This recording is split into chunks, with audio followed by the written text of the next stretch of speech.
दोस्तों स्वागत है आप लोग का हमारे चैनल एसएससी ड्रीम स्टडी पे। दोस्तों आज आपकी BSP SCL technician grade 3 exam 2025 की 17 जुलाई के सेकंड शिफ्ट का भी एग्जाम खत्म हो चुका है, जिसके आपके GK GS reasoning Hindi computer और ट्रेड के जितने रियल प्रश्न हमें मिले हैं उनका अनालिसिस हम आपके लाए हैं।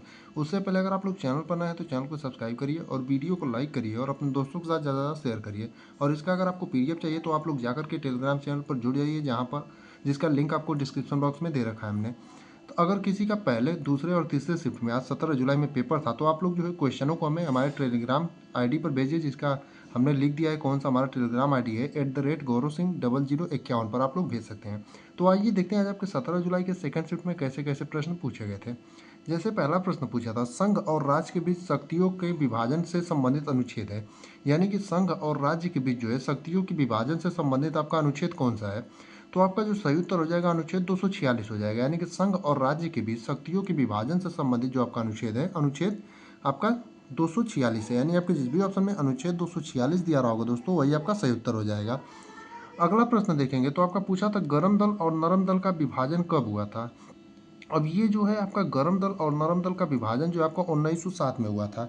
और कब हुआ था, तो इंडियन नेशनल कांग्रेस के सूरत अधिवेशन के समय, और इसी समय जो है आपका सूरत का भी विभाजन हुआ था। यानी कि गर्म दल और नरम दल का विभाजन जब हुआ था, कब हुआ था, तो आपका 1907 ईस्वी में। यानी कि आपकी जिस भी ऑप्शन में 1907 दिया रहा होगा वही आपका सही उत्तर हो जाएगा। अगला प्रश्न देखेंगे तो पूछा था, फॉन्ट इंक्रीज करने के लिए शॉर्टकट की होती है। यानी कि फॉन्ट को इंक्रीज करने के लिए शॉर्टकट की आपकी क्या होती है, ये प्रश्न आपका पूछा गया था। तो फॉन्ट को इंक्रीज करने की जो आपकी शॉर्टकट की होती है, control plus shift plus greater than हो जाएगा। यानी आपके जिस भी ऑप्शन में control plus shift plus greater than दिया रहा होगा वही आपका सही उत्तर हो जाएगा। एक प्रश्न था, बंगाल का विभाजन किसने किया था। अगर ये पूछा होगा कि आपका बंगाल का विभाजन कब हुआ था तो वो भी बता देते हैं, और बंगाल का विभाजन किसने किया था ये भी आपको बता देते हैं। तो जो आपका बंगाल का विभाजन है वो 16 अक्टूबर 1905 को हुआ था। यानी कि अगर आपसे ये पूछा होगा कि बंगाल का विभाजन कब हुआ था, तो आपका 16 अक्टूबर 1905 को। और अगर किसने किया था तो आपका लॉर्ड कर्जन ने। यानी कि बंगाल का विभाजन जो है आपका लॉर्ड कर्जन ने किया था। अगला प्रश्न आपका पूछा था, ज्योति तीव्रता का एसआई मात्रक क्या होता है। यानी कि ज्योति तीव्रता जो है दोस्तों, उसका एसआई मात्रक क्या होता है, ये भी प्रश्न आपका पूछा गया था। तो ज्योति तीव्रता का जो आपका एसआई मात्रक होता है कैंडीला होता है। यानी आपके जिस भी ऑप्शन में कैंडीला दिया रहा होगा वही आपका सही उत्तर हो जाएगा। यानी कि ज्योति तीव्रता का आपका एसआई मात्रक क्या होता है, तो कैंडीला होता है। एक प्रश्न था, पावर पॉइंट में प्रेजेंटेशन शुरू करने के लिए कौन सा शॉर्टकट की यूज करते हैं। अब अगर आपसे डायरेक्टली इसी प्रकार से सिर्फ पूछा होगा कि पावर पॉइंट में प्रेजेंटेशन शुरू करने के लिए कौन सी शॉर्टकट की का यूज करते हैं, तो आपका आंसर जो है F5 हो जाएगा। लेकिन अगर क्वेश्चन इस प्रकार से पूछा होगा कि वर्तमान स्लाइड से पावर पॉइंट प्रेजेंटेशन स्टार्ट करने के लिए कौन सी शॉर्टकट की होती है, तो आपका शिफ्ट प्लस F5 हो जाएगा। यानी कि वर्तमान स्लाइड से प्रेजेंटेशन शुरू करने के लिए शॉर्टकट की अगर पूछेगा तो शिफ्ट प्लस F5 हो जाएगा। अगर इस तरह पूछेगा आपका कि पावर पॉइंट में प्रेजेंटेशन शुरू करने के लिए शॉर्टकट की, तो आपका सिर्फ F5 हो जाएगा। तो आप लोग देख लीजिएगा कि पूछा कैसे था और कमेंट करके जरूर बताइएगा।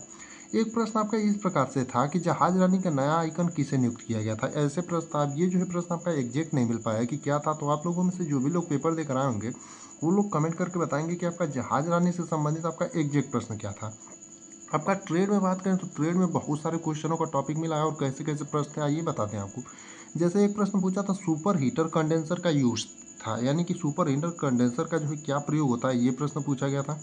एक आपका स्लॉट पोल और फेज का जो है न्यूमेरिकल पूछा था। यानी कि स्लॉट पोल और फेज से संबंधित आपके न्यूमेरिकल प्रश्न जो है आज के सेकंड शिफ्ट में पूछे गए थे।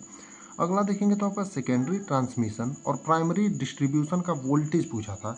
अब ये जो है क्वेश्चन आपके एग्जैक्ट किस प्रकार से पूछे गए थे ये तो नहीं पता चल पाया, लेकिन आपको बता देते हैं क्वेश्चन पूछा क्या था। बाकी आपका जो भी लोग पेपर देकर आए होंगे, अगर इनमें से कोई भी क्वेश्चन आपको याद होगा तो आप लोग कमेंट करके जरूर बताइएगा। और आप लोग टेलीग्राम चैनल पर भी बता सकते हैं, टेलीग्राम आईडी पर, जिसका हमने आपको बता दिया है कि हमारा टेलीग्राम आईडी क्या है। और पहले और तीसरे शिफ्ट का भी जिनका पेपर वो भी जाकर के वहाँ पर प्रश्नों को बता सकते हैं। एक प्रश्न था, एसी पर लाइन ट्रांसमिट करने का लाभ। और अगला प्रश्न देखेंगे तो पूछा था, इल्यूमिनेशन का न्यूमेरिकल था। यानी इल्यूमिनेशन से संबंधित आपके न्यूमेरिकल प्रश्न जो है पूछे गए थे। वहीं बात करें आपका और तो इंडक्शन मोटर में स्पीड रिवर्सल का क्वेश्चन था। यानी कि इंडक्शन मोटर में जो है स्पीड रिवर्सल का जो है क्वेश्चन पूछा गया था। वहीं ट्रांजिशन में कौन सा वन फेज मोटर का प्रयोग करते हैं, ये भी आपका जो है प्रश्न पूछा गया था। करंट अफेयर से आपके 4 से 5 प्रश्न थे। यानी कि दूसरे शिफ्ट में जो है करंट अफेयर से आपके 4 से 5 जो है क्वेश्चन पूछे गए थे। वहीं हिंदी में विलोम पर्यायवाची और गद्यांश से संबंधित प्रश्न था। यानी कि हिंदी में जो है आपका वही सेम विलोम पर्यायवाची और गद्यांश से संबंधित जो है प्रश्न पूछे गए थे। कंप्यूटर में बात करें तो कंप्यूटर में आपका एम एस वर्ड एक्सेल से ज़्यादा प्रश्न था, यानी कि कंप्यूटर में एम एस वर्ड एक्सेल से संबंधित जो है आपके ज़्यादा प्रश्न पूछे गए थे। वहीं पावर पॉइंट से एक प्रश्न शॉर्टकट की का पूछा था। वहीं इंग्लिश में आपका पैसेज से प्रश्न था, एंटोनिम से प्रश्न था और सिनोनिम से प्रश्न था और आपका फिल इन द ब्लैंक से प्रश्न था। रीजनिंग की बात करें तो ज़्यादातर जो बच्चे हैं वो बता रहे हैं कि कोडिंग डिकोडिंग, ब्लड रिलेशन और सीरीज से जो है ज़्यादा प्रश्न आए थे। बाकी इतने ही क्वेश्चन आज के सेकंड शिफ्ट के हमें मिले थे, जिनका हमने आपको रिव्यू करा दिया है। बाकी जो है बचे हुए प्रश्न होंगे उसे आप लोग कमेंट में या फिर टेलीग्राम आईडी जो हमने बताया उस पर जाकर के बता सकते हैं।